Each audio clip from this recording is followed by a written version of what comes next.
what do charismatic, influential communicators do differently to the rest of us? No, they're not just better at networking or promoting themselves. The key difference is their verbal framing skills. So what exactly is verbal framing and why should you learn it? Well, the words you use to communicate a message are exactly like the frame you put around a painting. Some frames say, "This is a masterpiece, pay attention," and others say, "Not worth noticing." Here's an example of how this works in communication.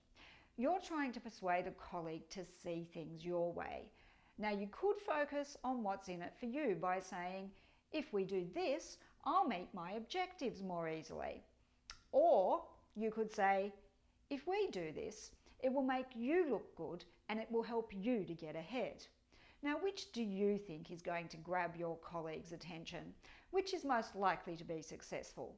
The bottom line is the words you use matter. So here's my favorite tip for taking your framing skills to the next level. Remember to forget about yourself and focus on them. Persuasive frames directly appeal to your listeners' needs and interests. Before you speak, think about 3 questions. What do they want? Why do they want it? How can you position your message in a way that will resonate with them? Address these 3 questions in your message and you are guaranteed to speak to impress.